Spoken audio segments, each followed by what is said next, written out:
Once upon a time, there was kid called Malik. He is in grade 7. One day he was going to the school with his father, and this day was father's career day. His father has a great job. Let's see what happens. Good morning everyone, my name is Mohammed, Malik's father, and my job is programming, and I will talk with you all about my job. It is kinda difficult, but also so interesting. Shall we start? Have you ever asked yourself how do computers work? Or even mobile phones? When you use your mouse to do something, the computer immediately understands what you want. How is this even possible? A lot of things happen when you click on your mouse we cannot see. There is something called operating system which does many things. The most important one of them is to make a connection between the hardware of the computer and the applications that any person uses.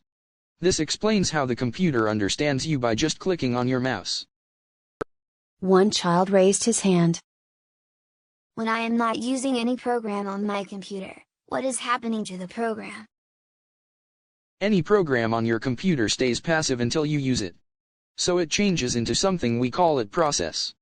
This happens when you execute the program. What happens if I want a lot of things to happen at the same time on my computer? There is another thing called thread. A process can have multiple threads, and all can be executed at the same time. Why don't we make multiple processes rather than making multiple threads? Because you may need to switch between these processes, so it will take longer time than switching between threads, because threads have things in common. Such as 1. Program code, 2. Data, 3. Heap, and so on.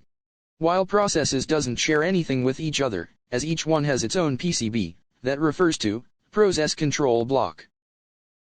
When do we need to create multiple processes?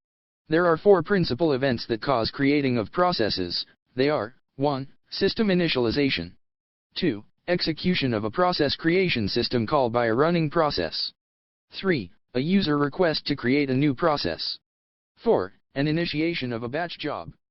I have to know what if I wanted to create a multiple processes, how can I do this?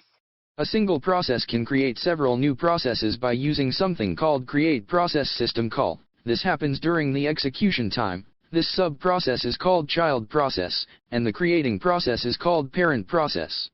Each child process can create more children processes, and so on. Another child asked.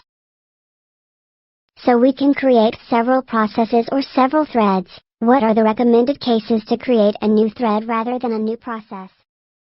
It's better to create multiple threads than multiple processes for 3 reasons. First one, it is much quicker to create a thread than a process. Second one, it is much quicker to switch between threads than to switch between processes. And the last one, threads share data easily. So kids, do you have any other questions? No sir, thank you. Okay. Have a nice day. At the end of the day, Malik was so proud of his father, and he told him that he wants to be like him when he grows up.